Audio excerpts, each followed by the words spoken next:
നിങ്ങളിപ്പോൾ കേട്ടുകൊണ്ടിരിക്കുന്നത് സന്ത് രാംപാൽ മഹാരാജ് എഴുതിയ ദ വേ ഓഫ് ലിവിംഗ്, ജീവിക്കേണ്ട മാർഗം, ചാപ്റ്റർ നമ്പർ 9, വിവാഹം എങ്ങനെ നടത്താം, പേജ് നമ്പർ 24. ശ്രീ ദുർഗാദേവി തന്റെ 3 മക്കളെ, അതായത് ശ്രീ ബ്രഹ്മാവ്, ശ്രീ വിഷ്ണു, ശ്രീ ശിവൻ വിവാഹം കഴിപ്പിച്ചതുപോലെ ഈ പുസ്തകത്തിൽ തന്നെ നമ്മൾ അത് കൂടുതൽ വായിക്കും. എന്റെ, അതായത് എഴുത്തുകാരന്റെ അനുയായികളും അത് തന്നെ ചെയ്യുന്നു. 17 മിനിറ്റ് ദൈർഘ്യമുള്ള ഒരു അസുർ നികന്തൻ രാമായണിയുണ്ട്. ഫെറാസ് ചെയ്യുന്നതിന് പകരം ഇത് പാരായണം ചെയ്യുന്നു. ഇത് 1 കോടി ഗായത്രി മന്ത്രങ്ങളേക്കാൾ ശ്രേഷ്ഠവും പ്രയോജനപ്രദവുമാണ്. ഓം ഭുർഭവ, ലോകത്തിലെ എല്ലാ ദേവതകളെയും സ്തുതിക്കുന്ന പ്രാർത്ഥനകളും അതിലുണ്ട്. അതിനാൽ എല്ലാ ശക്തികളും എല്ലായ്പ്പോഴും ആ വിവാഹ ദമ്പതികളെ സംരക്ഷിക്കുകയും സഹായിക്കുകയും ചെയ്യുന്നു. ഇതിലൂടെ എന്നേക്കുമായി ഒരു പെൺകുഞ്ഞിനെ രക്ഷിക്കുന്നു. ജീവിതപാത എളുപ്പമാകും. വിവാഹത്തിൽ നിലവിൽ പ്രചാരത്തിലുള്ള ആചാരങ്ങൾ ഉപേക്ഷിക്കുക. വിവാഹത്തിലെ വ്യർത്ഥമായ ആഡംബരങ്ങൾ ഉപേക്ഷിക്കേണ്ടി വരും. അതുപോലെ ഒരു പെൺകുട്ടിയുടെ വിവാഹത്തിൽ ഒരു വലിയ വിവാഹ ഘോഷയാത്ര, ബാറാത്ത് ക്ഷണിക്കുക, സ്ത്രീധനം നൽകുക ഉപയോഗശൂന്യമായ ഒരു ആചാരമാണ്. അതിന്റെ ഫലമായി മകളെ കുടുംബത്തിന് ഒരു ഭാരമായി കണക്കാക്കാൻ ആളുകൾ തുടങ്ങി. ഗർഭപാത്രത്തിൽ തന്നെ അവളെ കൊല്ലാൻ തുടങ്ങി. ഇത് മാതാപിതാക്കൾക്ക് ക്രൂരമായ പാപത്തിന് കാരണമാകുന്നു. നിങ്ങളിപ്പോൾ കേട്ടുകൊണ്ടിരിക്കുന്നത് സന്ത് രാംപാൽ മഹാരാജ് എഴുതിയ ദ വേ ഓഫ് ലിവിംഗ്, ജീവിക്കേണ്ട മാർഗം, പേജ് നമ്പർ 25. ഒരു മകൾ ഒരു ദേവതയുടെ രൂപമാണ്. നമ്മുടെ ദുഷ്പ്രവണതകൾ മകളെ നമ്മുടെ ശത്രുവാക്കി. ഈ ബ്രഹ്മാണ്ടത്തിന്റെ ആരംഭത്തിൽ ശ്രീ ദുർഗാമാതാവ് ത്രിമൂർത്തികളായ, അതായത് ശ്രീ ബ്രഹ്മാവിനെ, ശ്രീ വിഷ്ണുവിനെ, ശ്രീ ശിവനെ വിവാഹം കഴിപ്പിച്ചപ്പോൾ ആ സമയത്ത് വിവാഹത്തിന് അതിഥികൾ ആരും ഉണ്ടായിരുന്നില്ല, ബാറാത്തുണ്ടായിരുന്നില്ല എന്നതിന് ശ്രീദേവി പുരാണത്തിലെ 3-ാം സ്കന്ധത്തിൽ തെളിവുണ്ട്. വരന്റെ ഭാഗത്തു നിന്നോ വധുവിന്റെ ഭാഗത്തു നിന്നോ ഏതെങ്കിലും അതിഥിയില്ല, ബാധിയില്ല. ഭക്ഷണവും DJ കളിച്ചും നൃത്തം ചെയ്തിട്ടില്ല. ശ്രീ ദുർഗ തന്റെ മൂത്തപുത്രനായ ശ്രീ ബ്രഹ്മാവിനോട് പറഞ്ഞു, ഹേ ബ്രഹ്മാവേ, സാവിത്രി എന്ന ഈ പെൺകുട്ടിയെ ഞാൻ നിനക്ക് ഭാര്യയായി നൽകുന്നു. അവളെയും കൊണ്ട് അവളോടൊപ്പം നിങ്ങളുടെ കുടുംബം ആരംഭിക്കുക. അതുപോലെ ലക്ഷ്മിയെ അവളുടെ മധ്യപുത്രനായ ശ്രീ വിഷ്ണുവിനും പാർവതിയെ അവളുടെ ഇളയ മകൻ ശ്രീ ശിവനും നൽകുന്നു. ശ്രീ ദുർഗ പറഞ്ഞു, ഇവർ നിങ്ങളുടെ ഭാര്യമാരാണ്. അവരെ കൂട്ടിക്കൊണ്ടുപോയി നിങ്ങളുടെ കുടുംബം ആരംഭിക്കുക. അവർ 3 പേരും അവരവരുടെ ഭാര്യമാരെ അവരവരുടെ സ്ഥലങ്ങളിലേക്ക് കൊണ്ടുപോയി. സംശയ നിവാരണം. പാർവതിജി മരിച്ചു എന്ന് ചിലർ പറയുന്നു. ആ ദേവി ദക്ഷരാജാവിന്റെ ഭവനത്തിൽ പുനർജനിച്ചു. ചെറുപ്പമായപ്പോൾ സതീദേവി, അതായത് പാർവതി, നാരദനുമായി സംസാരിച്ചതിനു ശേഷം ശ്രീ ശിവനെ വിവാഹം കഴിക്കാൻ ദൃഢമായ തീരുമാനമെടുത്തു. അമ്മ വഴി തന്റെ പിതാവായ ദക്ഷനോട് തന്റെ ആഗ്രഹം പ്രകടിപ്പിക്കുകയും ചെയ്തു. ദക്ഷരാജാവ് പറഞ്ഞു, നഗ്നനായതിനാൽ ആ ശിവൻ എന്റെ മരുമകനാകാൻ യോഗ്യനല്ല. അവൻ തന്റെ സ്വകാര്യ ഭാഗങ്ങളിൽ മാൻതോല് മാത്രം ധരിക്കുന്നു, ദേഹം ചാരം പൂശുന്നു, കഞ്ചാവ് ലഹരിയിൽ തുടരുന്നു. അവൻ പാമ്പുകളെ കൂടെ നിർത്തുന്നു. അങ്ങനെയുള്ള ഒരാൾക്ക് എന്റെ മകളെ കല്യാണം കഴിച്ചിട്ട് സമൂഹത്തിൽ ഞാൻ പരിഹാസപാത്രമാകില്ലേ? എന്നാൽ പാർവതി ദേവി വളരെ ശാഠ്യക്കാരിയായിരുന്നു. അവൾ തന്റെ ആഗ്രഹം ശ്രീ ശിവനോട് അറിയിക്കുകയും ഞാൻ നിന്നെ വിവാഹം കഴിക്കാൻ ആഗ്രഹിക്കുന്നുവെന്നും പറഞ്ഞു. ദക്ഷരാജാവ് പാർവതിയുടെ വിവാഹം മറ്റൊരാളുമായി നിശ്ചയിച്ചിരുന്നു. അന്ന് തന്നെ ആയിരക്കണക്കിന് പ്രേതങ്ങളും ആത്മാക്കളും ഭൈരവുകളും പരിചാരകർക്കൊപ്പം ശ്രീ ശിവൻ വിവാഹ പന്തലിലെത്തി. ദക്ഷരാജാവിന്റെ പടയാളികൾ അവരെ എതിർത്തു. ശിവന്റെയും ദക്ഷന്റെയും സൈന്യങ്ങൾ തമ്മിൽ ഒരു യുദ്ധം നടന്നു. പാർവതി ശിവന്റെ കഴുത്തിൽ കല്യാണമാല ചാർത്തി. ശ്രീ ശിവൻ പാർവതിയെ ബലമായി പിടിച്ചുകൊണ്ടുപോയി അവളെ കൈലാസ പർവ്വതത്തിലെ ശിവന്റെ വാസസ്ഥാനത്തേക്ക് കൊണ്ടുവന്നു. ചിലർ പറയുന്നു, നോക്കൂ, ശ്രീ ശിവജിയും പാർവതിയെ വിവാഹം കഴിക്കാൻ ഗംഭീരമായ ഒരു വിവാഹഘോഷയാത്ര നടത്തിയിരുന്നു. അതിനാൽ വിവാഹഘോഷയാത്രയുടെ ആചാരം പുരാതനമാണ്. അതിനാൽ ഘോഷയാത്രയില്ലാത്ത കല്യാണത്തിന് ഒരു ചാരുതയുമില്ല. അതൊരു വിവാഹമല്ലെന്നാണ് അതിന്റെ ഉത്തരം. അതൊരു പ്രണയമായിരുന്നു. ശ്രീ ശിവജി ഒരു വിവാഹഘോഷയാത്ര കൊണ്ടുവന്നിരുന്നില്ല. പാർവതിയെ ബലമായി കൂട്ടിക്കൊണ്ടുപോകാൻ അവനൊരു സൈന്യത്തെ കൊണ്ടുവന്നു. വിവാഹത്തിന്റെ പുരാതന പാരമ്പര്യം മുകളിൽ സൂചിപ്പിച്ച ശ്രീദേവി മഹാപുരാണത്തിന്റെ 3-ാം സ്കന്ധത്തിലാണ്. പുത്രന്മാരും പെൺമക്കളും മാതാപിതാക്കളുടെ ഇഷ്ടപ്രകാരം വിവാഹം കഴിക്കണം. പ്രണയവിവാഹം വലിയ ദുരിതത്തിന് കാരണമാകുന്നു. ശിവനും പാർവതിയും തമ്മിൽ ചില കാര്യങ്ങളിൽ തർക്കമുണ്ടായിരുന്നു. ശിവജി പാർവതിയെ ഭാര്യയായി കണക്കാക്കുന്നത് നിർത്തി. അവളോട് സംസാരിക്കുന്നത് പോലും നിർത്തി. പാർവതി ചിന്തിച്ചു, ഇപ്പോൾ ഈ വീട് എനിക്ക് നരകമായി മാറിയിരിക്കുന്നു. അതിനാൽ ഞാൻ കുറച്ചു ദിവസത്തേക്ക് അമ്മയുടെ അടുത്തേക്ക് പോകട്ടെ. പാർവതി അച്ഛൻ ദക്ഷന്റെ വീട്ടിൽ വന്നു. അന്ന് ദക്ഷരാജാവ് ഒരു ഹവൻ യാഗം സംഘടിപ്പിച്ചിരുന്നു. രാജാവ് ദക്ഷൻ മകളെ സ്വാഗതം ചെയ്യാതെ പറഞ്ഞു, നീ ഇന്ന് ഇവിടെ വന്നിരിക്കുന്നത് എന്തിനാണ്? അവൻ നിന്നെ ഇത്രമാത്രം സ്നേഹിക്കുന്നുവെന്ന് ഇപ്പോൾ നിനക്ക് മനസ്സിലായോ? ഇവിടെ നിന്ന് പോകൂ. ശിവന് തന്നോട് ദേഷ്യമുണ്ടെന്ന് പാർവതി അമ്മയോട് പറഞ്ഞിരുന്നു. അമ്മ ഭർത്താവ് ദക്ഷനോട് പറഞ്ഞിരുന്നു. ഇപ്പോൾ പാർവതിക്ക് അവളുടെ മാതാപിതാക്കളുടെ വീട്ടിലോ അവളുടെ ഭർത്താവിന്റെ വീട്ടിലോ സ്ഥാനമില്ലായിരുന്നു. പ്രണയവിവാഹം ഗുരുതരമായ സാഹചര്യങ്ങൾ സൃഷ്ടിച്ചു. ദക്ഷ് മകൾ ആത്മഹത്യയല്ലാതെ മറ്റൊരു മാർഗവും കണ്ടില്ല. അവൾ ദക്ഷരാജാവിന്റെ വലിയ അഗ്നികുണ്ഡത്തിൽ ചാടി. ധർമ്മപരമായ ആചാരങ്ങൾ നശിപ്പിച്ചു. അവളുടെ വിലപ്പെട്ട മനുഷ്യജീവനാണ് അവൾക്ക് നഷ്ടമായത്. നിങ്ങൾ ഇപ്പോൾ കേട്ടുകൊണ്ടിരിക്കുന്നത് സന്ത് രാംപാൽ മഹാരാജ് എഴുതിയ ദ വേ ഓഫ് ലിവിംഗ്, ജീവിക്കേണ്ട മാർഗം, പേജ് നമ്പർ 26. അവൾ തന്റെ പിതാവിനെയും നശിപ്പിച്ചു. കാരണം ശിവൻ അത് അറിഞ്ഞപ്പോൾ അവൻ തന്റെ സൈന്യവുമായി അവിടെ എത്തി. അവന്റെ ഭാര്യാപിതാവായ ദക്ഷനെ ശിരച്ഛേദം ചെയ്തു. പിന്നീട് അവൻ ദക്ഷന്റെ ശരീരത്തിൽ ഒരു ബില്ലിയാടിന്റെ തല ഘടിപ്പിച്ച് അവനെ ജീവിപ്പിച്ചു. ആ പ്രണയവിവാഹം അത്രമേൽ നാശം വിതച്ചു. ശിവസേനയെ വിവാഹഘോഷയാത്ര എന്ന് അഭിസംബോധന ചെയ്തുകൊണ്ട് ഒരു ദുരാചാരം പിറവിയെടുത്തു. സമൂഹത്തിന്റെ നാശത്തിന് കാരണമായ പ്രണയവിവാഹത്തിന്റെ ദുരാചാരത്തിന്റെ തുടക്കമാണ് ഈ കഥ. ഉചിതമായ രീതിയിൽ വിവാഹിതരായ ആളുകൾ ഇന്ന് വരെ സന്തോഷകരമായ ജീവിതം നയിക്കുന്നു. ഉദാഹരണത്തിന് ശ്രീ ബ്രഹ്മാവും ശ്രീ വിഷ്ണുവുമാണ്. വിവാഹത്തിന്റെ ലക്ഷ്യം കുട്ടികളെ പുനർനിർമ്മിക്കുക മാത്രമാണ്. പിന്നെ ഭാര്യയും ഭർത്താവും മക്കളെ വളർത്താൻ കഠിനാധ്വാനം ചെയ്യുന്നു. അവരെ വിവാഹം കഴിപ്പിക്കുന്നു. അപ്പോൾ ആ കുട്ടികൾ അവരുടെ കുടുംബം ആരംഭിക്കുന്നു. ഇതുകൂടാതെ സമൂഹത്തിൽ അശാന്തിയുടെ വിത്ത് പാകുന്നത് പോലെയാണ് പ്രണയവിവാഹം. സമൂഹത്തെ നശിപ്പിക്കാനുള്ള തീപ്പൊരിയാണത്. നിങ്ങൾ ഇപ്പോൾ കേട്ടുകൊണ്ടിരിക്കുന്നത് സന്ത് രാംപാൽ മഹാരാജ് എഴുതിയ ദ വേ ഓഫ് ലിവിംഗ്, ജീവിക്കേണ്ട മാർഗം, ചാപ്റ്റർ നമ്പർ 10. ഒരു പ്രണയബന്ധം എങ്ങനെയാണ്, പേജ് നമ്പർ 26. ഉത്തരം: ചാരിത്രശുദ്ധി സ്വഭാവമില്ലാത്ത ആൺകുട്ടികളും പെൺകുട്ടികളും വിചിത്രമായ അഭിനയം ചെയ്യുന്നു. ആ നാണം കെട്ട മനുഷ്യർ അങ്ങോട്ടും ഇങ്ങോട്ടും നോക്കിക്കൊണ്ടിരിക്കുന്നു. ചിലപ്പോൾ അവർ ഒരു കൃത്രിമ പുഞ്ചിരി നൽകുന്നു. ആവർത്തിച്ച് തിരിഞ്ഞ് മുന്നിലും പിന്നിലും നോക്കുന്നു. ആ പാപികളായ ആത്മാക്കൾ മിന്നുന്ന നടത്തത്തോടെ നടക്കാൻ ഇഷ്ടപ്പെടുന്നു. അതെല്ലാം പ്രണയവിവാഹത്തിൽ കലാശിക്കുന്നു. പിന്നീടാണ് ഇരുവർക്കും വേറെയും കാമുകന്മാർ ഉണ്ടായിരുന്നതായി അറിയുന്നത്. അപ്പോൾ അവരുടെ അവസ്ഥ ശിവനെയും പാർവതിയെയും പോലെയാണ്. അവർ വീടിന്റെയോ കടവിന്റെയോ അല്ല. വിവാഹത്തിന്റെ ലക്ഷ്യം മുകളിൽ സൂചിപ്പിച്ചിട്ടുണ്ട്. ഇതിൽ നിന്ന് വ്യതിചലിച്ച് യുവാക്കൾ എന്ത് നടപടി സ്വീകരിച്ചാലും ജീവിതയാത്ര നരകതുല്യമാക്കുന്നു. ആരെങ്കിലും പ്രണയബന്ധം വളർത്തിയെടുത്താൽ പോലും സമൂഹത്തിന്റെ പെരുമാറ്റച്ചട്ടം, ഉദാഹരണം ജാതി, ഗ്രാമം, വിവാഹം, മേഖല ലംഘിക്കപ്പെടാൻ പാടില്ല. കുടുംബത്തിന്റെയും മാതാപിതാക്കളുടെയും മാനം കെടുത്താതിരിക്കാൻ വേണ്ടിയും ഇത് അബദ്ധത്തിൽ സംഭവിക്കുകയും പിന്നീട് ഒരാൾ അതേക്കുറിച്ച് കണ്ടെത്തുകയും ചെയ്താലും ആൺകുട്ടിയോ പെൺകുട്ടിയോ ആ പ്രണയബന്ധം തകർക്കണം. ഇന്നത്തെ കാലത്ത് ഒരു മിശ്രവിവാഹം ചെയ്യുന്നതിൽ ഒരു ദോഷവുമില്ല. എന്നാൽ തീർച്ചയായും മേൽപ്പറഞ്ഞ പെരുമാറ്റച്ചട്ടം മനസ്സിൽ വയ്ക്കണം. ഈ കാരണത്താൽ തന്നെ ഭഗവാൻ ശിവൻ പാർവതി ദേവിയെ ഉപേക്ഷിച്ചിരുന്നു. കഥ ഇപ്രകാരമാണ്.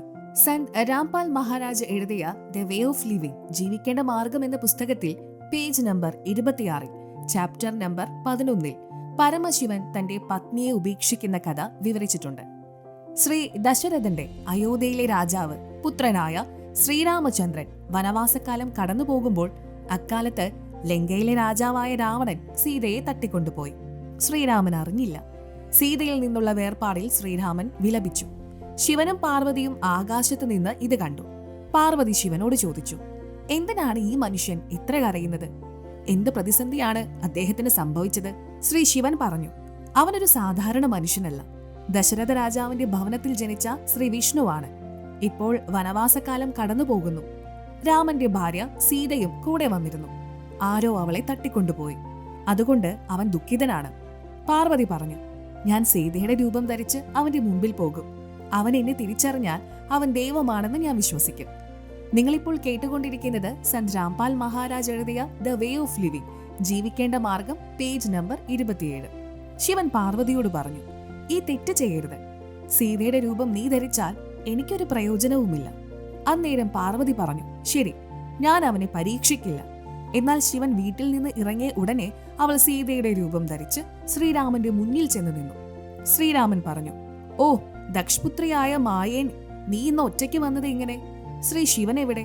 ആ സമയത്ത് പാർവതി ദേവി നാണിച്ചു പറഞ്ഞു, ഭഗവാൻ ശിവൻ പറഞ്ഞത് സത്യമാണ്. നിങ്ങൾ 3 ലോകങ്ങളുടെയും അധിപനാണ്. നീ എന്നെ തിരിച്ചറിഞ്ഞു. ഞാൻ നിന്നെ പരീക്ഷിക്കാൻ വന്നതാണ്. സീതയുടെ രൂപം സമ്പാദിച്ചാണ് പാർവതി പരീക്ഷ എഴുതിയതെന്ന് ശിവനും കണ്ടെത്തി. അവൻ പാർവതിയോട് ചോദിച്ചു, ഞാൻ നിഷിദ്ധമാക്കിയത് നിങ്ങൾ ചെയ്തു. പാർവതി ഒരു നുണ പോലും പറഞ്ഞു. ഞാനൊരു പരിശോധനയും നടത്തിയിട്ടില്ല. എന്നാൽ ശിവൻ വളരെ അസന്തുഷ്ടനായി. പ്രണയവിവാഹം നിങ്ങൾ മുകളിൽ വായിച്ച നരകത്തിന്റെ ഒരു കാരണമായി മാറി. ദൗർബല്യം കാരണം മാതാപിതാക്കളിലും സമൂഹത്തിലും വിഷം കലർത്തരുതെന്ന് യുവാക്കളോട് അഭ്യർത്ഥിക്കുന്നു. വിവാഹം കഴിക്കുന്നത് നല്ലതാണ്. തെറ്റായ പ്രവൃത്തികൾ ചെയ്യുന്നത് മോശമാണ്. ഉചിതമായ സമയത്ത് മക്കളുടെ വിവാഹത്തെക്കുറിച്ച് മാതാപിതാക്കൾ തന്നെ വിഷമിക്കുന്നു.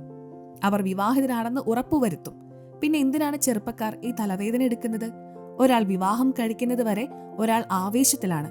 വിവാഹം കഴിഞ്ഞ് ഒരാൾക്ക് കുട്ടികളുണ്ട്. 7 വർഷത്തിന് ശേഷം എന്താണ് സംഭവിച്ചത് എന്ന് ഒരാൾക്ക് തോന്നുന്നു. ഹരിയാൻവിയെ പോലെ, അതായത് കവിയെപ്പോലെ ജാഡ് മെഹർ സിംഗ് പറഞ്ഞു, വിവാഹ് കർക്കെ ദേഖ് ലിയോ ജിസ്നെ ദേഖി ജൽ നഹീം ഹേ. അതുപോലെ ജയിലിൽ 4 ചുവരുകൾക്കുള്ളിൽ കഴിയേണ്ടത് നിർബന്ധമാണ്. അതുപോലെ കുടുംബത്തിന്റെ നിലനിൽപ്പിനായി വിവാഹ ജീവിതം നയിക്കാനും മാതാവിനും പിതാവിനും സാമൂഹിക പെരുമാറ്റച്ചട്ടത്തിന്റെ 4 ചുവരുകളിൽ തുടരാനും നിർബന്ധിതരാകുന്നു. ഒരാൾക്ക് സ്വന്തം ഇഷ്ടപ്രകാരം പ്രവർത്തിക്കാൻ കഴിയില്ല. അതായത് ഒരു ജോലിക്കാരൻ അവന്റെ അല്ലെങ്കിൽ അവളുടെ ജോലിക്ക് പോകണം. ഒരു തൊഴിലാളി തന്റെ കൂലിപ്പണിക്ക് പോകണം. ഒരു കർഷകൻ അവന്റെ വയലിലെ ജോലി ചെയ്യാൻ ബാധ്യസ്ഥനാണ്. അത് അത്യന്താപേക്ഷിതമാണ്.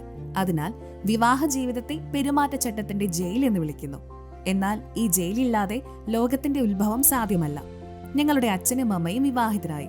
നമുക്ക് ലഭിച്ചത് അമൂല്യമായ മനുഷ്യജീവനാണ്. ഈ ശരീരത്തിൽ ഭക്തി ചെയ്യുന്നതിലൂടെ ഒരു മനുഷ്യന് മോക്ഷം നേടാനാകും. അത് വിവാഹത്തിന്റെ തന്നെ അനുഗ്രഹമാണ്.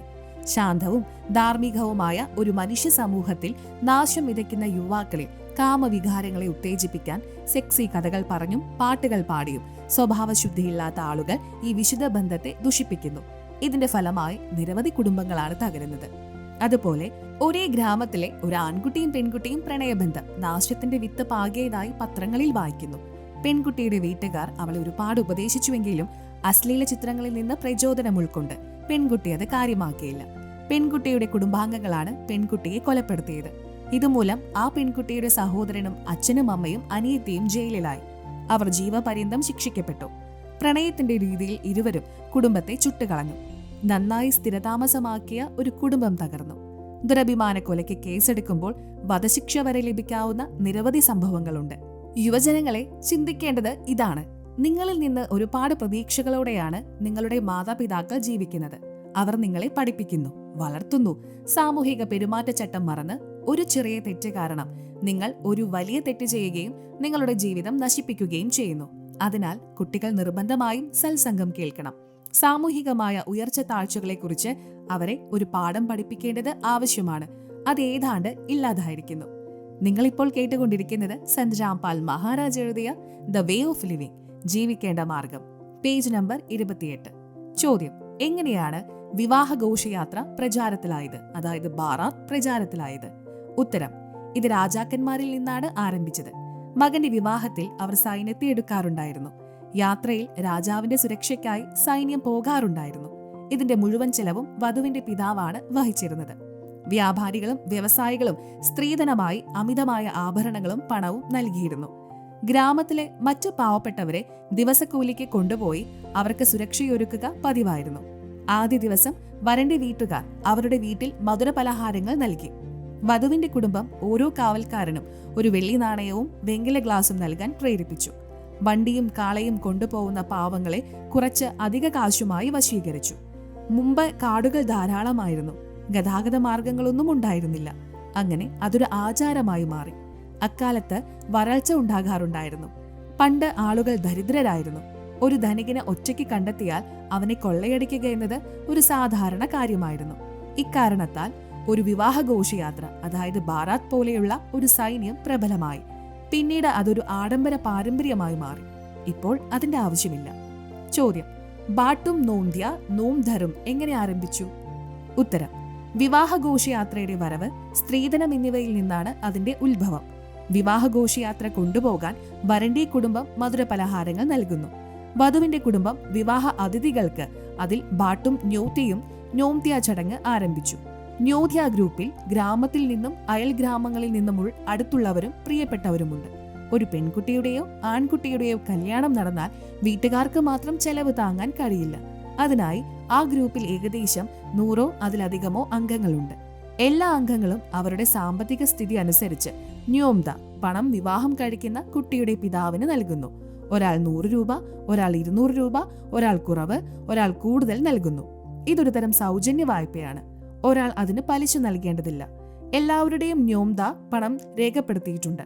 ഓരോ അംഗത്തിന്റെയും ഡയറിയിൽ എല്ലാ വിവാഹത്തിലും നൽകിയ ന്യോദ പണം എഴുതിയിരിക്കുന്നു. ഈ രീതിയിൽ കല്യാണം നടക്കുന്ന കുടുംബത്തിന് പണം പ്രശ്നമുണ്ടാകില്ല. ബാത്ത് ചടങ്ങും ഇതേ പരമ്പരയിൽ നടത്തപ്പെടുന്നു. സഹോദരിയുടെ മക്കളുടെ വിവാഹത്തിൽ സഹോദരൻ നൽകുന്ന കുറച്ച് വസ്ത്രങ്ങളും പണവും സഹോദരൻ നൽകിയ സഹായം ബാത്ത് എന്ന് വിളിക്കുന്നു. ആ പണം സഹോദരി തിരികെ നൽകേണ്ടതില്ല. സഹോദരനില്ലാത്ത ആ സഹോദരിമാർ അന്ന് വളരെ അസന്തുഷ്ടരാണ്. അവർ ഒറ്റപ്പെട്ട സ്ഥലത്ത് ഇരുന്ന് കരയുന്നു.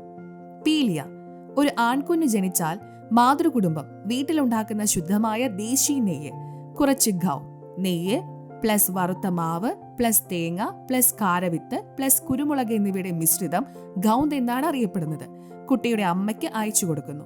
നവജാത ശിശുവിനുള്ള വസ്ത്രങ്ങളും അമ്മയുടെ കുടുംബവും അമ്മയുടെ സഹോദരന്മാരും കൊണ്ടുവരുന്നു. ഇതൊരു പാരമ്പര്യമാണ്. 1 വർഷം കഴിയുമ്പോൾ ആ വസ്ത്രങ്ങൾ ഉപയോഗശൂന്യമാകും. ജീവിതയാത്രയിലെ വ്യർത്ഥമായ ഭാരങ്ങളായതിനാൽ അത്തരം ആചാരങ്ങൾ നാം ഉപേക്ഷിക്കണം. നിങ്ങൾക്ക് നിങ്ങളുടെ മകളെ സഹായിക്കാം. അതുപോലെ ഒരാൾക്ക് ഒരു പശുവിനെയോ എരുമയെയോ വാങ്ങേണ്ടി വന്നാൽ മകളുടെ സാമ്പത്തിക സ്ഥിതി ദുർബലമാണെങ്കിൽ നിങ്ങൾക്ക് അവൾക്ക് പണം നൽകാം. നിങ്ങളുടെ മകൾക്ക് നിങ്ങളുടെ സ്വത്ത് എടുക്കണമെങ്കിൽ അവളുടെ ഓഹരി നൽകാം. മകൾക്ക് ആവശ്യമുള്ളപ്പോൾ പണമെടുക്കാം. എന്നാൽ പിന്നീട് അത് തിരികെ നൽകണം. അവൾക്ക് ദൈവത്തിൽ വിശ്വാസമുണ്ടായിരിക്കണം. അവളുടെ ബഹുമാനം നിലനിർത്തണം. നിങ്ങളിപ്പോൾ കേട്ടുകൊണ്ടിരിക്കുന്നത് ദ വേ ഓഫ് ലിവിംഗ്, ജീവിക്കേണ്ട മാർഗം. എഴുതിയിരിക്കുന്നത് സന്ത് രാംപാൽ മഹാരാജ്. Page number 29. പരിഹാരം. ഇതിനെല്ലാം പരിഹാരം സൂക്ഷ്മവേദപ്രകാരം വിവാഹം നടത്തുന്നു എന്നതാണ്. നിങ്ങൾ 4 വേദങ്ങളെക്കുറിച്ച് കേട്ടിട്ടുണ്ട്: യജുർവേദ്, ഋഗ്വേദ്, സംവേദ്, അഥർവവേദ്. എന്നാൽ 5ാമത്തെ വേദം സൂക്ഷ്മവേദമാണ്.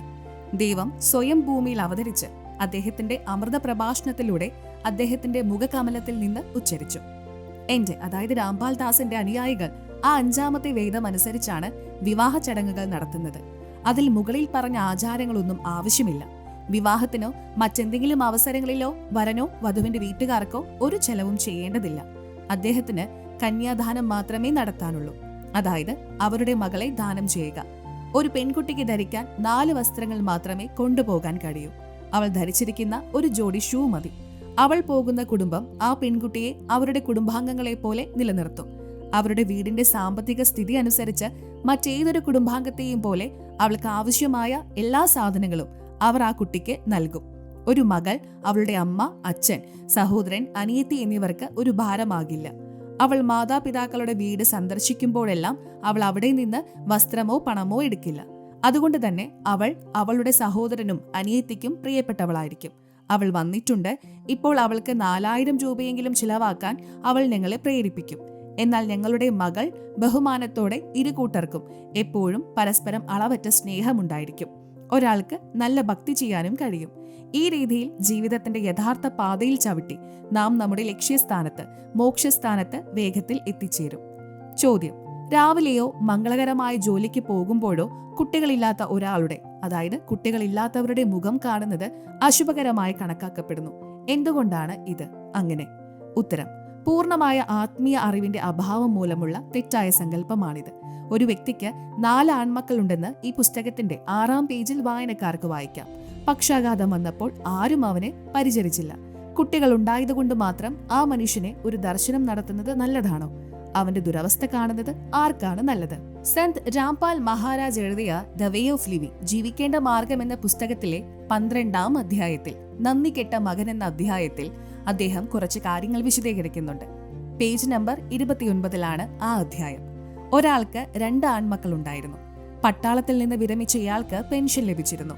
മക്കൾ വേർപിരിഞ്ഞ് താമസം തുടങ്ങി. സ്വന്തം മക്കൾ ചെറുതായതിനാൽ ഇളയ മകൻ അമ്മയെ കൂടെ നിർത്തി.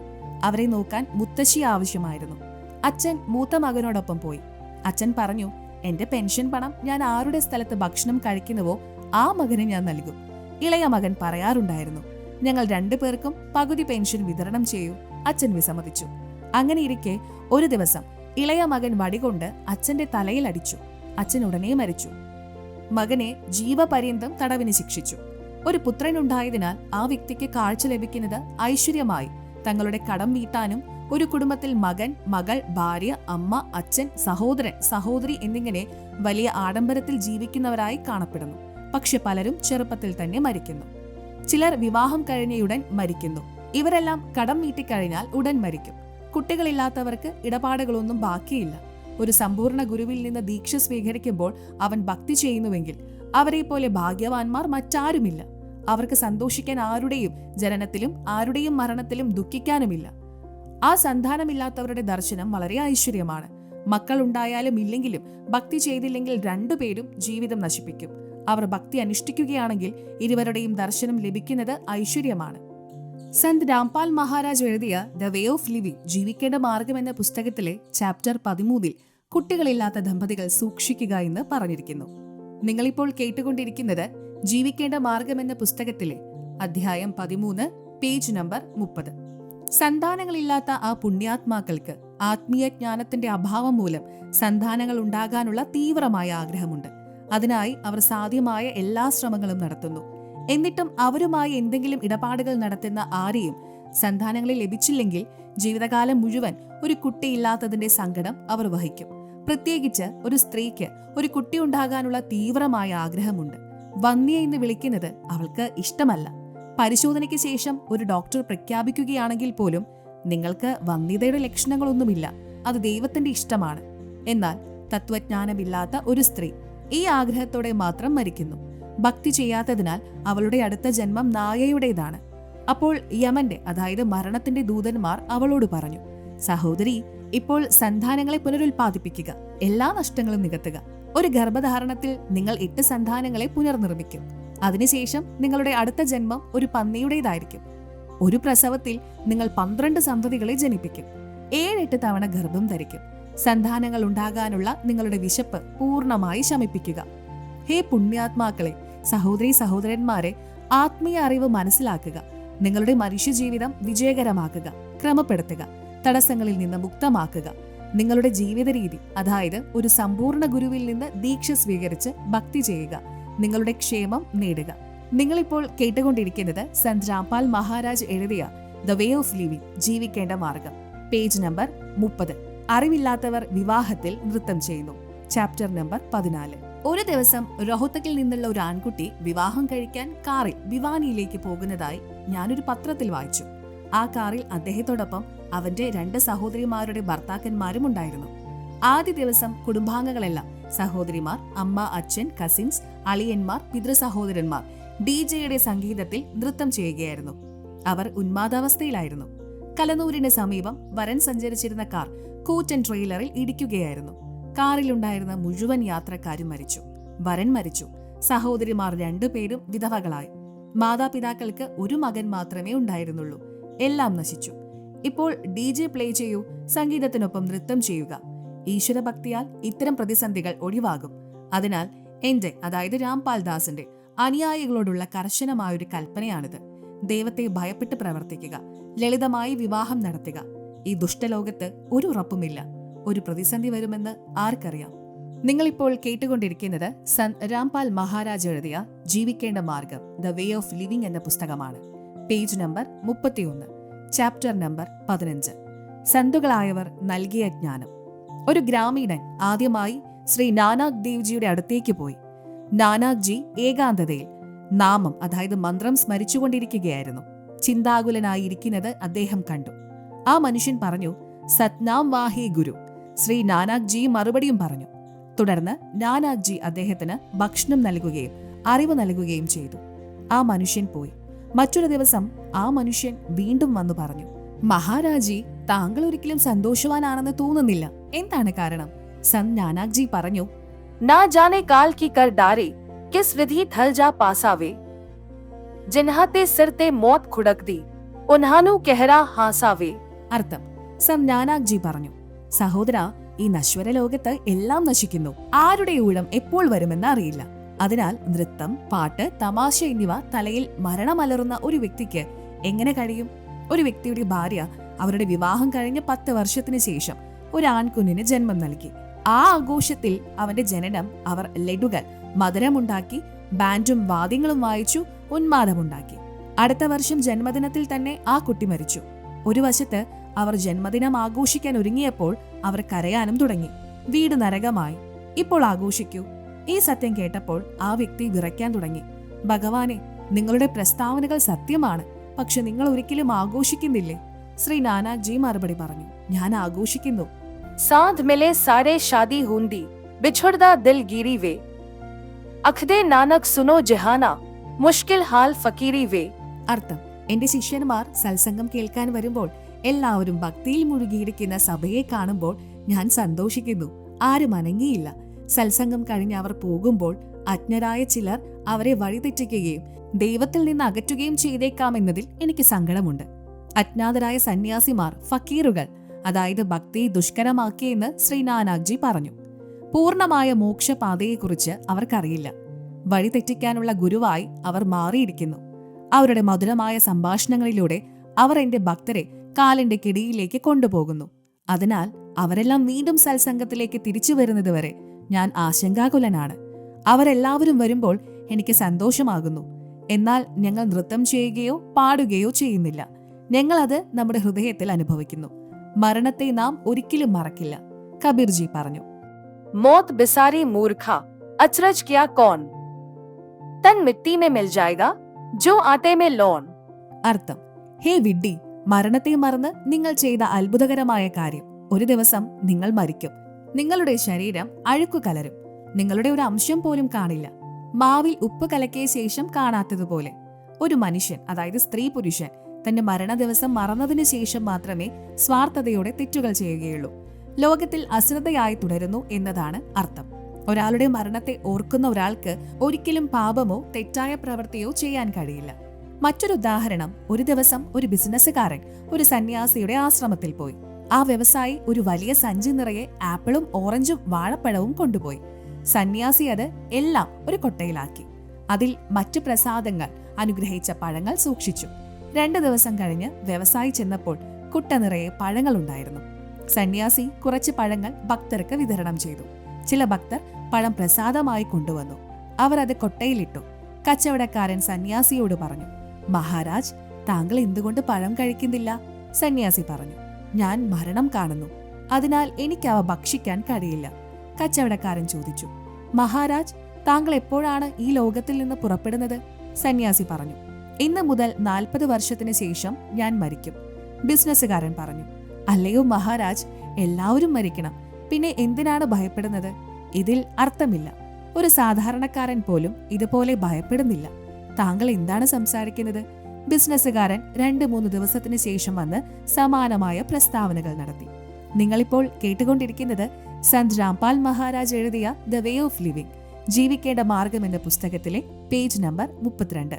ആ നഗരത്തിന്റെ രാജാവും ആ സന്യാസിയുടെ ഭക്തനായിരുന്നു. സന്യാസി രാജാവിനോട് പറഞ്ഞു, നിങ്ങളുടെ നഗരത്തിൽ ഒരു കിരോരിമൽ വ്യവസായിയുണ്ട്. അദ്ദേഹത്തിന് ഒരു ചന്ദനക്കടയുണ്ട്. അവനെ തൂക്കിക്കൊല്ലുക.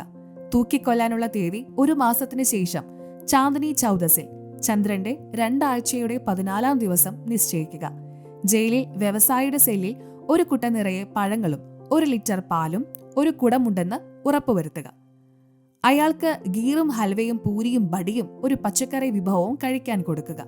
രാജാവ് ഗുരുവിന്റെ ആജ്ഞ അനുസരിച്ചു. വ്യവസായിയെ ജയിലിൽ അടച്ചിട്ട് 20 ദിവസം കഴിഞ്ഞു. അവൻ ദുർബലനായി തീർന്നു. സന്യാസി ജയിലിൽ പോയി ഓരോ തടവുകാരെയും കണ്ടു. കച്ചവടക്കാരനെ കണ്ടപ്പോൾ സന്യാസി ചോദിച്ചു, താങ്കൾ എവിടെ നിന്നാണ്? നിങ്ങളുടെ പേരെന്താണ്? വ്യവസായി പറഞ്ഞു, അല്ലയോ മഹാരാജ്, നിങ്ങൾ എന്നെ തിരിച്ചറിഞ്ഞില്ലേ? ഞാൻ ചന്ദനക്കടയുടെ ഉടമ കിരോരിമലാണ്. സന്യാസി പറഞ്ഞു, ഹേ കിരോരിമൽ, നീ എങ്ങനെ ദുർബലനായിപ്പോയി? നീ ഒന്നും തിന്നുകയോ കുടിക്കുകയോ ചെയ്യുന്നില്ലേ? ഹേ, ഒരു കുട്ട നിറയെ പഴങ്ങളും 1 കുടം നിറയെ പാലുമുണ്ടല്ലോ. പ്ലേറ്റിൽ ഹൽവയും ഗീറുമുണ്ട്. വ്യവസായി പറഞ്ഞു, അല്ലയോ മഹാരാജ്, എനിക്ക് വധശിക്ഷ വിധിച്ചു. ഞാൻ നിരപരാധിയാണെന്ന് ഞാൻ സത്യം ചെയ്യുന്നു. എന്നെ രക്ഷിക്കൂ മഹാരാജ്, എനിക്ക് ചെറിയ കുട്ടികളുണ്ട്. സന്യാസി പറഞ്ഞു, സഹോദര, എല്ലാവരും മരിക്കണം, പിന്നെ എന്തിനാണ് ഭയപ്പെടുന്നത്? തിന്നുക, കുടിക്കുക, ആസ്വദിക്കുക. ബിസിനസ്സുകാരൻ അഴികൾക്കിടയിലൂടെ കൈകൾ പുറത്തെടുത്ത് സന്യാസിയുടെ കാലുകൾ പിടിച്ചു. അദ്ദേഹം പറഞ്ഞു, മഹാരാജ്, എന്നെ രക്ഷിക്കൂ. എനിക്കൊന്നും കഴിക്കാനോ കുടിക്കാനോ കഴിയുന്നില്ല. ഞാൻ ചാന്ദിനി ചൗദാസിനെ മാത്രമേ കാണുന്നുള്ളൂ. ചന്ദ്രന്റെ 2 ആഴ്ചയുടെ 14-ാം ദിവസം.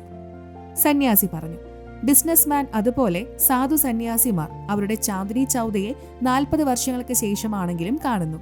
ആത്മീയ അറിവില്ലാത്ത നിങ്ങളെപ്പോലുള്ള ആളുകൾ ആസ്വദിക്കുകയും ചെയ്യുന്നു. പെട്ടെന്ന് മരണം നിങ്ങളെ അകറ്റുന്നു. അപ്പോൾ നിങ്ങൾക്ക് ഒന്നും ചെയ്യാൻ കഴിയില്ല.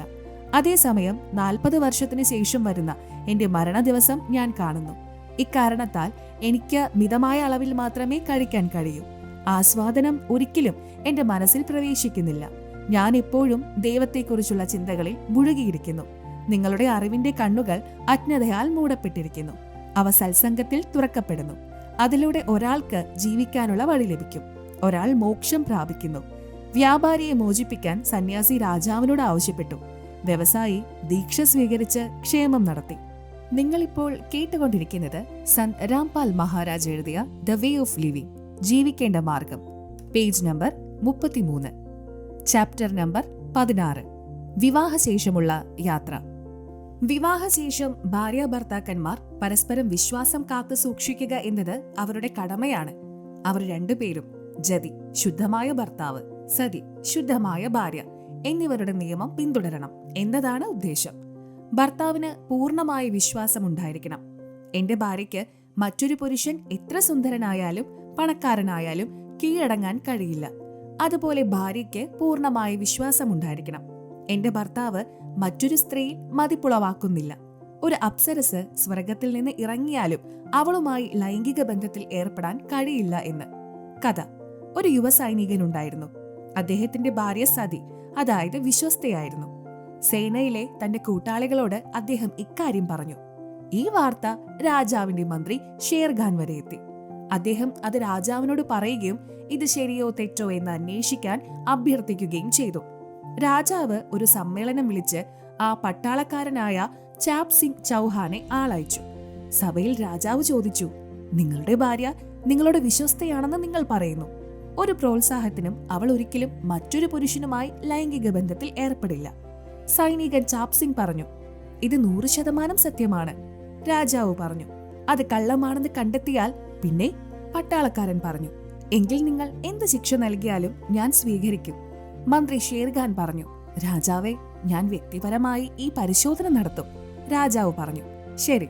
ചാപ് സിംഗ് പറഞ്ഞു, വിവാഹ സമയത്ത് എനിക്ക് ലഭിച്ചൊരു തലപ്പാവും കടാരയും നൽകാൻ എന്റെ ഭാര്യയ്ക്ക് കഴിയില്ല. ഷേർഖാൻ അവ കൊണ്ടുവന്നാൽ എന്റെ തോൽവിയെ ഞാൻ പരിഗണിക്കും. ഒപ്പം എന്റെ ഭാര്യയുടെ ശരീരത്തിലെ എന്തെങ്കിലും അടയാളങ്ങളെക്കുറിച്ച് പറയുക.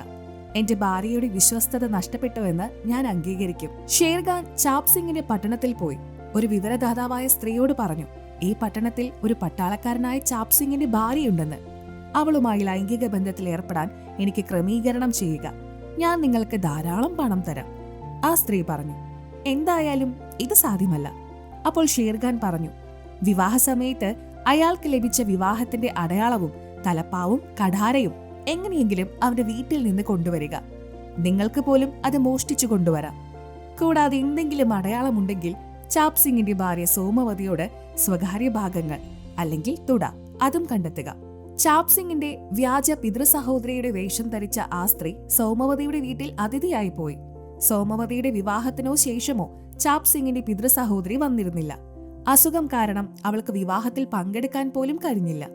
ഈ സ്ത്രീ വളരെ ദിവസം അവിടെ താമസിച്ചു. സോമവതി കുളിക്കുന്നത് അവൾ കണ്ടു. അങ്ങനെ അവൾ അവളുടെ അടുത്തേക്ക് ചെന്ന് അവളുടെ സുന്ദരമായ ശരീരത്തെ പുകഴ്ത്താനുള്ള ഒഴികഴിവോടെ ഓരോ ശരീരഭാഗങ്ങളിലേക്കും നോക്കി. സോമവതിയുടെ സ്വകാര്യ ഭാഗങ്ങളിൽ വലിയ മറുകുണ്ടായിരുന്നു. ഈ അടയാളം കണ്ട് വിവരദോഷിയായ യുവതി തലപ്പാവും കടാരയും മോഷ്ടിച്ച് മന്ത്രി ഷേർഖാനെ ഏൽപ്പിച്ച് മറുകിന്റെ കാര്യം പറഞ്ഞു. ഷേർഖാൻ രാജാവിനോട് പറഞ്ഞു, ഞാൻ അവളുമായി ലൈംഗിക ബന്ധത്തിൽ ഏർപ്പെട്ടു. അവളുടെ തുടയിൽ ഒരു കറുത്ത മറുകുണ്ട്. വിശ്വസ്തയായ ഒരു ഭാര്യ ഒരിക്കലും ഈ വിവാഹത്തിന്റെ അടയാളം ആർക്കും നൽകില്ല. എന്റെ പ്രണയത്തിലും പണത്തിന്റെ അത്യാഗ്രഹത്തിലും അവൾ ഇത് നൽകി. രാജാവ് ഒരു സമ്മേളനം വിളിച്ച് അയാൾ ചാപ് സിംഗിനെ അയച്ചു. അദ്ദേഹം പറഞ്ഞു, ഇതാരുടെ തലപ്പാവും കടാരയുമാണ്? ചാപ് സിംഗ് അവരെ ശ്രദ്ധാപൂർവം നോക്കി. അവ എന്റേതാണെന്ന് സമ്മതിച്ചു. ഷേർഖാൻ പറഞ്ഞു, ഞാൻ കൂടുതൽ പറയട്ടെ, കേൾക്കൂ. നിങ്ങളുടെ ഭാര്യയുടെ വലതു തുടയിൽ അവളുടെ സ്വകാര്യ ഭാഗങ്ങളിൽ ഒരു കറുത്ത മറുകുണ്ട്. ചാപ് സിംഗ് പറഞ്ഞു, ഇതും ശരിയാണ്. പക്ഷേ എന്റെ ഭാര്യയുടെ വിശ്വസ്തത നഷ്ടപ്പെടുത്താൻ കഴിയില്ല. രാജാവ് പറഞ്ഞു, നിങ്ങൾ ഇപ്പോഴും അത് തന്നെ ആവർത്തിക്കുന്നു. നിങ്ങൾ ഒരു നുണയനാണ്. ഇന്ന് മുതൽ 1 മാസത്തിനുള്ളിൽ നിങ്ങളെ തൂക്കിലേറ്റും. നിങ്ങൾക്ക് എന്തെങ്കിലും അവസാന ആഗ്രഹമുണ്ടെങ്കിൽ ഞങ്ങളോട് പറയുക. നിങ്ങളിപ്പോൾ കേട്ടുകൊണ്ടിരിക്കുന്നത് സന്ത് രാംപാൽ മഹാരാജ് എഴുതിയ ദ വേ ഓഫ് ലിവിംഗ്, ജീവിക്കേണ്ട മാർഗം എന്ന പുസ്തകത്തിലെ പേജ് നമ്പർ 34. ചാപ് സിംഗ് പറഞ്ഞു, എനിക്ക് എന്റെ ഭാര്യയെ കാണണം. രാജാവ് അനുമതി നൽകി. ചാപ് സിംഗ് ഭാര്യയുടെ അടുത്തേക്ക് പോയി. തന്നെ വഞ്ചിച്ചതിന് അയാൾ അവളെ ശകാരിച്ചു. എന്നിട്ട് പറഞ്ഞു, നിങ്ങൾ കാരണം ഞാൻ അന്ന് തൂക്കിലേറ്റപ്പെടും. സോമവതി അവനോട് പറഞ്ഞു, നിന്റെ പിതൃ സഹോദരിയുടെ പേരിൽ ഒരു സ്ത്രീ വന്നിരുന്നു. അവൾ എന്റെ ശരീരത്തിലെ അടയാളവും തലപ്പാവും കഠാരയും മോഷ്ടിച്ചു കൊണ്ടുപോയി. മന്ത്രി ഷേർഖാൻ അതുമായി വന്നതായി ചാപ് സിംഗ് അവളോട് പറഞ്ഞു. ഈ മുഴുവൻ ഗൂഢാലോചനയും അദ്ദേഹം ആസൂത്രണം ചെയ്തിട്ടുണ്ട്. ചാപ് സിംഗ് മടങ്ങി. തൂക്കിലേറ്റപ്പെടുന്ന ദിവസത്തിന് ഒരാഴ്ച മുമ്പ് സോമവതി ഒരു നർത്തകിയായി രാജാവിന്റെ നഗരത്തിലേക്ക് പോയി. തന്നെ നൃത്തം കാണിക്കാൻ അനുമതി നൽകണമെന്ന് രാജാവിനോട് അഭ്യർത്ഥിച്ചു. രാജാവ് അനുമതി നൽകി. നിയമസഭയിലെ മുഴുവൻ അംഗങ്ങളും സന്നിഹിതരായിരുന്നു. മന്ത്രി ഷേർഖാനും ഒപ്പമുണ്ടായിരുന്നു. നർത്തകിയുടെ നൃത്തത്തിൽ രാജാവ് വളരെ സന്തുഷ്ടനായി. അവളോട് പറഞ്ഞു, നിങ്ങൾക്ക് എന്ത് വേണമെങ്കിലും ചോദിക്കുക. ഞാൻ നിന്നിൽ വളരെ സന്തുഷ്ടനാണ്. നർത്തകി പറഞ്ഞു, എനിക്ക് വാക്ക് തരൂ, അപ്പോൾ ഞാൻ ചോദിക്കാം. രാജാവ് പറഞ്ഞു, രാജ്യമല്ലാതെ മറ്റെന്തെങ്കിലും ചോദിക്കൂ, ഞാൻ നിങ്ങൾക്ക് എന്റെ വാക്ക് നൽകുന്നു. നർത്തകി പറഞ്ഞു, എന്റെ കള്ളൻ നിങ്ങളുടെ അസംബ്ലിയിലുണ്ട്. അവൻ എന്റെ വീട്ടിൽ നിന്ന് സാധനങ്ങൾ മോഷ്ടിച്ചു. അവന്റെ പേര് മന്ത്രി ഷേർഖാൻ. അവനെ തൂക്കിലേറ്റണം. രാജാവ് ഷേർഖാനോട് ചോദിച്ചു, ഷേർഖാൻ പറയൂ, എന്താണ് സത്യം? ഷേർഖാൻ പറഞ്ഞു, ഭഗവാനെ, ഞാൻ ഈ സ്ത്രീയുടെ മുഖം പോലും കണ്ടിട്ടില്ല. സോമവതി പറഞ്ഞു, നിങ്ങൾ എന്റെ മുഖം കണ്ടിട്ടില്ലെങ്കിൽ ആരുടെ വീട്ടിൽ നിന്നാണ് നിങ്ങൾ ഈ തലപ്പാവും കഠാരയും കൊണ്ടുവന്നത്? നിങ്ങളുടെ കള്ളം കാരണം തൂക്കിലേറ്റപ്പെടുന്ന ആ ചാപ് സിംഗിന്റെ വിശ്വസ്ത ഭാര്യയാണ് ഞാൻ. ചാപ് സിംഗിനെ വിളിച്ചു വരുത്തി. രാജാവ് രാജ്യത്തിന്റെ പകുതി ചാപ് സിംഗിന് നൽകുകയും അവനോട് ക്ഷമിക്കുകയും ചെയ്തു. മന്ത്രി ഷേർഖാനെ തൂക്കിലേറ്റി. ഇന്ത്യ അഭിമാനിക്കുന്ന അത്തരം പെൺമക്കൾ അനുഗ്രഹിക്കപ്പെട്ടവരാണ്. പരമോന്നത ദൈവം കബീർ സന്ത് കരീബ്ദാസിനോട് പറഞ്ഞു, तुरा न तीखा कूदना, पुरुष नहीं रणधीर, नहीं पदमनी नगर में या मोटी तकसीर. അർത്ഥം, കബീർജി പറഞ്ഞിട്ടുണ്ട്, ഗരീബ്ദാസ് ഒരു നഗരത്തിലോ രാജ്യത്തിലോ വേഗത്തിൽ ഓടുകയും ഉയരത്തിൽ ചാടുകയും ചെയ്യുന്ന തുറ, കുതിരയില്ലെങ്കിൽ പൗരന്മാർ ശൂരവീര ധീരരല്ല. ഒരു രാജ്യത്തിലോ നഗരത്തിലോ വിശ്വസ്തയായ ഭാര്യ പത്മനിയില്ലെങ്കിൽ അത് വളരെ വലിയ തക്സീർ, തെറ്റ്, അതായത് അതൊരു പോരായ്മയാണ്. അത്തരം ശുദ്ധരായ പുരുഷന്മാരും സ്ത്രീകളും ഉണ്ടായിരിക്കേണ്ടത് അത്യാവശ്യമാണ്. വിവാഹശേഷം ചില പെൺകുട്ടികൾ അവരുടെ അളിയന്മാരുടെ സ്ഥാനത്ത് സ്വയം അലങ്കരിക്കുന്നു. അവർ എല്ലാ അലങ്കാരങ്ങളോടും കൂടി തെരുവുകളിലൂടെ നടന്ന് വിചിത്രമായി പെരുമാറുന്നു. നഗ്നമായതും തിളക്കമുള്ളതുമായ വസ്ത്രങ്ങൾ ധരിച്ച് അവർ ചന്തയിലോ വയലിലോ ടാപ്പിലോ കിണറിലോ വെള്ളമെടുക്കാൻ പോകുന്നു. എന്താണ് അവരുടെ ഉദ്ദേശം? തങ്ങളുടെ ഭർത്താക്കന്മാരെ കൂടാതെ മറ്റു പുരുഷന്മാരെ തങ്ങളിലേക്ക് ആകർഷിക്കാൻ അവർ ആഗ്രഹിക്കുന്നുവെന്ന് വ്യക്തമാണ്. ഒരു നല്ല മകളുടെയോ മരുമകളുടെയോ സ്വഭാവമല്ലാത്ത അവരുടെ സൗന്ദര്യവും പ്രതാപവും പ്രകടിപ്പിക്കാൻ അവർ ആഗ്രഹിക്കുന്നു. ഭർത്താക്കന്മാരെ പ്രീതിപ്പെടുത്താനാണ് അവർ അങ്ങനെ ചെയ്യുന്നതെങ്കിൽ അവർ വീട്ടിൽ തന്നെ ഒതുങ്ങിയിരുന്നെങ്കിൽ നന്നായിരുന്നു. എന്നാൽ അത്തരം സ്വഭാവ സവിശേഷതകൾ ഒരാളുടെ മനസ്സിലെ വൈകല്യത്തിന്റെ അടയാളങ്ങളാണ്. നിങ്ങളിപ്പോൾ കേട്ടുകൊണ്ടിരിക്കുന്നത് സന്ത് രാംപാൽ മഹാരാജ് എഴുതിയ ദ വേ ഓഫ് ലിവിംഗ്, ജീവിക്കേണ്ട മാർഗം എന്ന പുസ്തകത്തിലെ 35-ാം പേജ്. വിലയേറിയതോ വില കുറഞ്ഞതോ ആയ ലളിതമായ വസ്ത്രങ്ങൾ ധരിക്കണം. ഒരു സഹോദരിയുടെയോ മകളുടെയോ മരുമകളുടെയോ ദർശനം 12 അടി മുന്നിലായിരിക്കണം. നടക്കുമ്പോൾ, ഇരിക്കുമ്പോൾ, എഴുന്നേൽക്കുമ്പോൾ ആരെയും പ്രചോദിപ്പിക്കുന്ന അത്തരമൊരു പ്രവൃത്തിയും ഒരാൾ ചെയ്യുന്നില്ലെന്ന് ഒരാൾ ഇത് മനസ്സിൽ വെക്കണം. ഒരു സ്ത്രീയുടെ തെറ്റായ പെരുമാറ്റം അലഞ്ഞു തിരിയുന്നവരുടെ ധൈര്യം വർദ്ധിപ്പിക്കുന്നു. അവർ അവരെ ഉപദ്രവിക്കുന്നു. സംസാരിക്കുമ്പോൾ ഒരു സ്ത്രീ ശൃംഗാരമായി ചിരിക്കുന്നത് അപരിഷ്കൃതവും ഉദ്ബോധനവുമാണ്. അതൊരു സാമൂഹിക തിന്മയാണ്. ഒരു സഹോദരി, മകൾ അല്ലെങ്കിൽ മരുമകൾ, അതായത് ഒരു സ്ത്രീ അവളുടെ ബന്ധുക്കളോട് പെരുമാറുന്നത് പോലെ അവളുടെ പെരുമാറ്റം വീടിന് പുറത്തും ഒരുപോലെയായിരിക്കണം. അത്തരം ഒരു സ്ത്രീയെ പരിഷ്കൃത സമൂഹം പ്രശംസിക്കുന്നു. അവളുടെ ഉദാഹരണം മറ്റു യുവാക്കൾക്ക് ചൂണ്ടിക്കാണിക്കപ്പെടുന്നു. പെട്രോളിന് തീപ്പൊരി കിട്ടിയില്ലെങ്കിൽ അത് സ്ഫോടനാത്മകമാകില്ല. മറിച്ച് മുകളിൽ സൂചിപ്പിച്ചതുപോലെ പ്രവർത്തനങ്ങൾ നടത്തുന്നത് സമൂഹത്തിന് തീയിടുന്നതിന് തുല്യമാണ്. ഈ പ്രസ്താവന യുവതികൾക്കും പുരുഷന്മാർക്കും ബാധകമാണ്. യുവത്വം ഡൈനാമിക് പോലെയാണ്. ഒരു തീപ്പൊരി അതിൽ പതിച്ചാൽ അത് പൂർണ്ണമായ നാശത്തിന് കാരണമാകുന്നു. ഒരു തീപ്പൊരി അതിനെ അടിച്ചില്ലെങ്കിൽ അത് വർഷങ്ങളോളം സുരക്ഷിതമായി തുടരും. ഓരോ പുരുഷനും അത് ആഗ്രഹിക്കുന്നു. എന്റെ മകളും സഹോദരിയും മരുമകളും നല്ല സ്വഭാവമുള്ളവരായിരിക്കണം. ഗ്രാമത്തിലോ നഗരത്തിലോ ആരും നമ്മുടെ കുടുംബത്തിന് നേരെ വിരൽ ചൂണ്ടരുത്. ഒരു യുവതിയെ നോക്കുമ്പോൾ തെറ്റായ ചിന്തകൾ ഉണ്ടാകുന്നു മനസ്സിൽ. അപ്പോൾ നമ്മുടെ മകളെയോ സഹോദരിയെയോ മരുമകളെയോ കുറിച്ച് ആരെങ്കിലും തെറ്റായ ചിന്തകൾ വളർത്തിയെടുക്കുകയും ഒരു തെറ്റായ ലക്ഷ്യത്തോടെ മോശമായി പെരുമാറുകയും ചെയ്യുന്നുവെങ്കിൽ അവന്റെ ദുഷിച്ച വീക്ഷണങ്ങൾ ആക്ഷേപഹാസ്യത്തിൽ പ്രകടിപ്പിക്കുകയും തെറ്റായ ആംഗ്യങ്ങൾ കാണിക്കുകയും ശൃംഗാരം കാണിക്കുകയും ചെയ്യുന്നു എന്ന് നാം ചിന്തിക്കണം. കണ്ണുകൾ കൊണ്ടുള്ള ചലനങ്ങൾ വശത്തെ നോട്ടങ്ങൾ നൽകുന്നു. ഇങ്ങനെ അപമര്യാദയായി പെരുമാറുന്നു. അപ്പോൾ നമുക്ക് എങ്ങനെ തോന്നും? ഉത്തരം വ്യക്തമാണ്. അവന്റെ കാല് ഞങ്ങൾ ഒടിക്കും. ദുർബലരായവർ ഏകാന്തതയിൽ ഇരുന്ന് കരയും. ആ സമയത്ത് അത് പ്രതിഫലിപ്പിക്കുക. जैसा दर्द अपने होवे ऐसा जान बिराने, जो अपने सो और के एक पीर पिछाने। कबीर पर नारी को देखिए बहन बेटी के भाव, कह कबीर काम सेक्स नाश का यही सहज उपाय।